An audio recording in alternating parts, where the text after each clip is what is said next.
السلام علیکم ورحمۃ اللہ وبرکاتہ۔ الحمدللہ ہم کلاس شروع کرتے ہیں دعاؤں کے ساتھ۔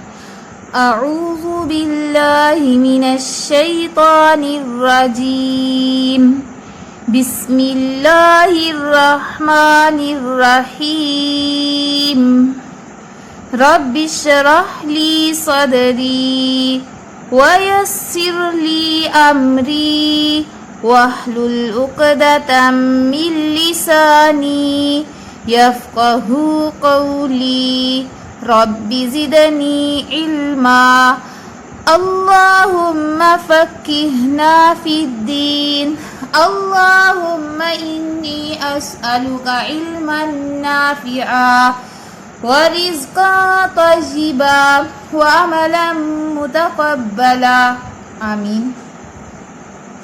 سب سے پہلے لفظی ترجمہ۔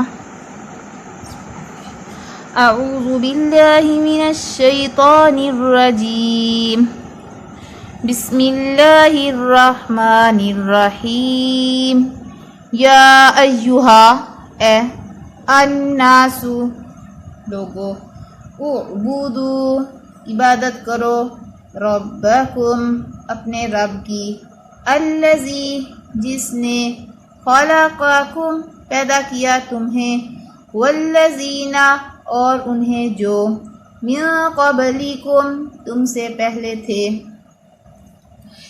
لعلکم تاکہ تم، تتقون تم بچ جاؤ، الذی وہ جس نے، جعل بنایا، لکم تمہارے لیے، الارض زمین کو، فراشن فرش، والسماء اور آسمان کو، بناء چھت، وانزل اور اس نے اتارا، من السماء آسمان سے، ماء پانی، فاخرج پھر اس نے نکالا، بہ ساتھ اس کے، من الثمرات پھلوں سے، رزقا رزق، لکم تمہارے لیے، فلا پس نہ، تجعلوا تم بناؤ، للہ اللہ کے لیے، اندادا شریک، وانتم حالانکہ تم، تعلمون تم جانتے ہو۔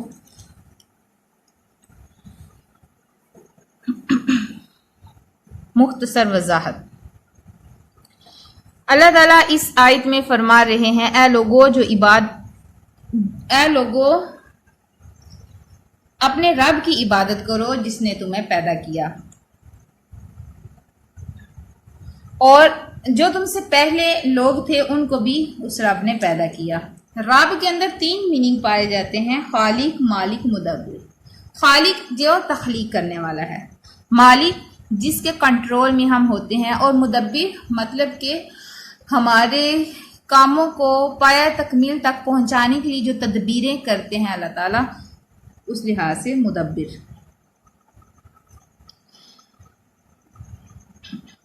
ہدایت اور ضلالت کے اعتبار سے انسانوں کے 3 گروہوں کے تذکرے کے بعد اللہ تعالیٰ کی وحدانیت اور اس کی عبادت کی دعوت تمام انسانوں کو دی جا رہی ہے۔ فرمایا کہ جب تمہارا اور کائنات کا خالق اللہ ہے، تمہاری تمام ضروریات کا مہیا کرنے والا وہی ہے، تو پھر تم اسے چھوڑ کر دوسروں کی عبادت کیوں کرتے ہو؟ دوسروں کو اس کا شریک کیوں ٹھہراتے ہو؟ اگر تم اس عذاب خداوندی سے بچنا چاہتے ہو تو اس کا صرف ایک ہی طریقہ ہے کہ اللہ کو ایک مانو اور صرف اسی کی عبادت کرو، جانتے بوجھتے شرک کا ارتکاب مت کرو۔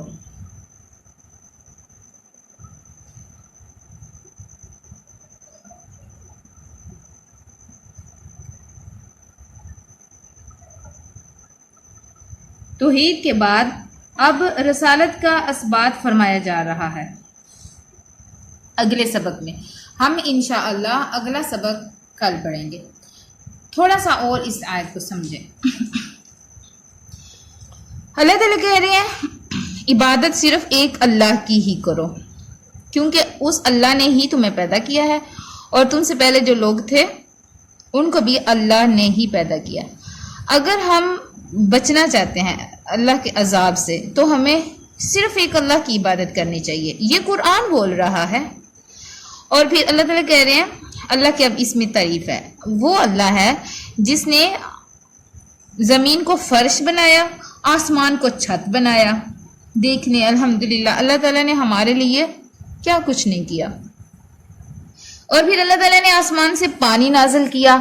ٹھیک ہے، جب پانی زمین پہ پڑتا ہے پھر فصلیں اگتی ہیں، پھل نکلتے ہیں، پھر ہم کھاتے ہیں. تو یہ اصل میں نعمتیں کون ہمیں دے رہا ہے؟ اللہ تعالیٰ. تو پھر ہمیں اللہ ہی کی عبادت کرنی چاہیے نہ کہ اوروں کو اللہ کے ساتھ شریک ٹھہرائیں اور اوروں سے امیدیں وابستہ رکھیں، اوروں کو خوش کریں، اوروں کے لیے کچھ کریں. صرف اللہ کے لیے جو کچھ بھی کرنا ہے نا وہ کرنا چاہیے. امیدیں بھی صرف اللہ سے ہی وابستہ ہونی چاہیے ہماری. اللہ تعالیٰ کہہ رہے ہیں پس نہ تم بناؤ شریک، حالانکہ تم جانتے ہو کہ اللہ کا کوئی شریک نہیں ہے. وہ وحدہ لا شریک ہے، اس کا کوئی شریک نہیں ہے. اب ان آیات کا آپ کو الحمدللہ اچھے سے سمجھ آ گئی ہوگی. اگر نہیں سمجھ آئی کہیں سے تو آپ مجھے کمنٹ میں سے پوچھ سکتے ہیں. تھوڑی سی اب تلاوت کر لیتے ہیں. اعوذ باللہ من الشیطان الرجیم، بسم اللہ الرحمن الرحیم. یا ایہا الناس اعبدوا ربکم الذی خلقکم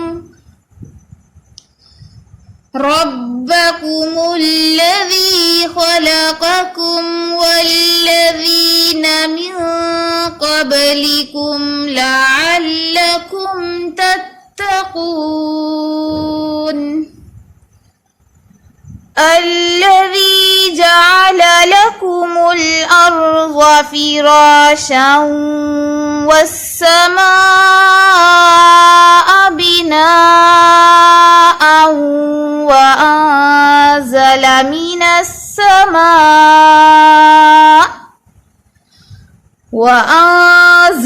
من السماء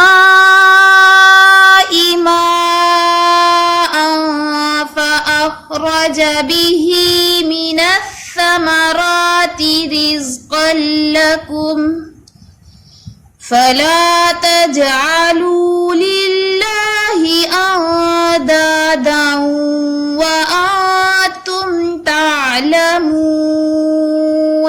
صدق اللہ العظیم. دعا کر لیتے ہیں چھٹی کی. سبحانک اللہم و بحمدک اشہد ان لا الہ الا انت استغفرک و اتوب الیک. الحمدللہ رب العالمین. السلام علیکم ورحمۃ اللہ.